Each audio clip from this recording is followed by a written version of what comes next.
The NBA had its Saturday night festivities last night. Saturday night has been around for like 40 some years now, in which they have the 3-point contest, the dunk contest, and the skills challenge. Skills challenge has been around for like, I think, 20 some years now. Just that's how long it's been around, since like the early 2000s, from what I can remember when that competition first came out. But it's been hit or miss, I would say, the skills challenge throughout the year. Some years it can be entertaining. Some years it's meh, as they would say, just a blur, not really memorable.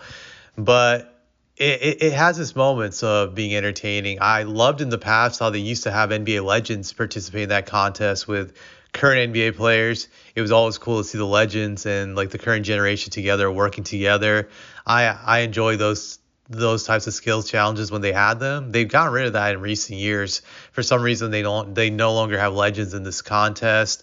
I would say it was also entertaining when you would see certain guys embarrass themselves that you didn't like, to seeing them struggle to hit the shots in the skills challenge. That was always hysterical, especially when they used to have like the half court shot, and seeing how long it would take for some teams to hit that shot. That was always funny. I enjoyed that. But I've always viewed the contest as a contest where you laugh, really more so than be in awe of the player's skills. I know, as weird as that sounds, to me it's always been kind of like a comedy competition when you look at the hijinks of it. But last night was no different when it came to the comedy aspect of it. When you see what Chris Paul and Victor Wembanyama did in this contest, if you didn't watch it, go watch it just for laughs. To me, it was pretty funny. You'll see Chris Paul and Victor Wembanyama using a new strategy that had never been employed in this event before, in which they went to all the racks, and instead of shooting the balls from the racks, they started tossing them off the racks to clear it up so they can speed up their time in the competition. That to me was a smart strategy if you think about it, because you're just trying to get the quickest time. You're not trying to go for accuracy. That's a glitch in the competition that they found, then they sought to exploit it. I know that sounds bad, and people can say, well, you're a homer, you're a Spurs fan, but that's something I would do. If you can find a strategy or a loophole in something, I've always been one to believe in doing that. Just in competition, I like the strategy aspect of it because I'm big on strategy. So that's what I liked about it. I know it sounds controversial and it sounds dishonorable just for a lot of people when they saw that, but I actually did enjoy it. I thought it was funny, and I wanted to see how other teams would react to competing with that type of strategy being used against them. Would they succumb and start copying the Spurs team, or would they try to play it the normal way? I wanted to see that, but the NBA disqualified Victor and Chris Paul, which to me was hysterical. It seemed like something out of WWE when they had this guy who worked with the NBA league office like walk up to them when they were sitting on the bench, and they wouldn't let TNT reporter Allie LaForce interview Victor and Chris. To me, that was funny. That was like straight out of WWE, that the guy was blocking her from even talking to them, and he wouldn't allow it. It was like some big controversy the way they played it up, and that to me makes the NBA look stupid, because they should have disqualified them. They should have let them continue. Granted, I guess they were concerned with them making a mockery of the game, which could be an issue. But I think the bigger deal really was that, from what I've heard, that people could make bets on this competition, and I think the NBA was scared of the repercussions from like the gambling aspect of it. But if anything, I'm not so sure that it would have been that big of a deal in the sense, because Victor and Chris were not trying to tank this competition. They were actually trying to win. But then again, I guess some people could accuse them of cheating, and it could have opened a can of worms. So that's my theory why the NBA disqualified them, because from what I've heard, that allegedly, according to Draymond Green, that he's saying that Victor asked a bunch of NBA officials about this event and how the rules worked and if he could get away with doing this.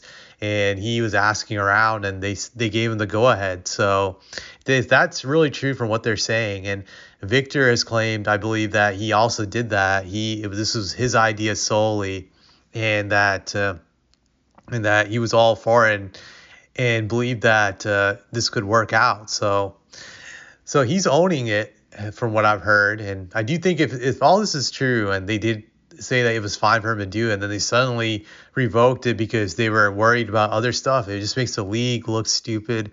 It also makes the league just look really, really unprofessional because it shows that they're very concerned, but they're not good at managing even their events. Just like, yeah, they're definitely confused. That's what I gave to. That's the image it gave to me. But just going back to who was at fault for exploiting this loophole, I've seen a lot of people actually believe that this was Chris Paul's fault, even though Victor has said this was his idea, that he was 100% behind this.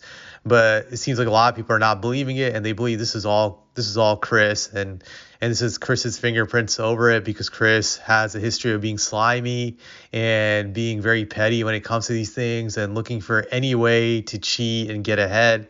I remember many years ago, some people, on social media would jokingly call Chris Fall because he would fall all the time over just a little contact to sell the flop, which would make me laugh, that nickname. But yeah, Chris has always been a slimy person, and I can say this as a Spurs fan that before playing for the Spurs, I've always viewed him as slimy, and even right now, I still view him as slimy.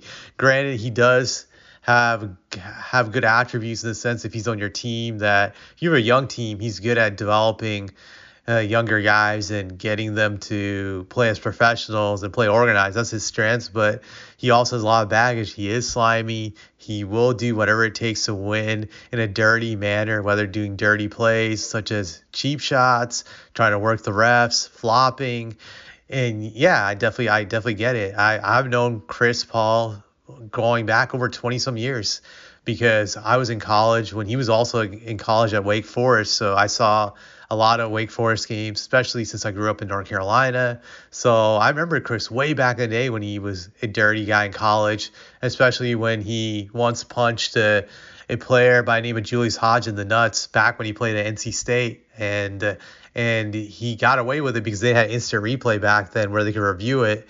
But after the game, they saw it was clear he had punched the guy in the nuts, and Chris denied it, saying he never did it. Replay showed he did, and he ended up getting suspended for I think 3 games. But and he deserved it, rightfully so. But to me, that really set the tone for me viewing Chris as this dishonorable person who would do whatever slimy thing possible to win. So yeah, Chris will always have to deal with that reputation. And there could be truth that this was Victor's idea, but because of Chris's really bad, terrible reputation, he's never going to get the benefit of the doubt. Can I say I feel bad for him? No, but that's really what he's accumulated over time. Now, who do I believe was responsible for this? I honestly, I don't know. I could definitely believe it could be Victor too, just Victor's young, so there could be that streak of immaturity in that regard, just trying to pull off those hijinks. So it wouldn't surprise me, but either way, I wasn't offended by this. I just laughed at it. I thought it was entertaining. I chuckled a lot. To me, this was probably one of the biggest headlines of the Saturday night. You could say possibly Mac McClung stole the spotlight, but this was up there with the dunk contest. I think those are 2 headliners. No one remembers anything else about the Saturday night event besides this disqualification and Mac McClung's winning the dunk contest. The 3-point contest was a blur. It wasn't entertaining. It was complete trash. So that's really all I had to say about this.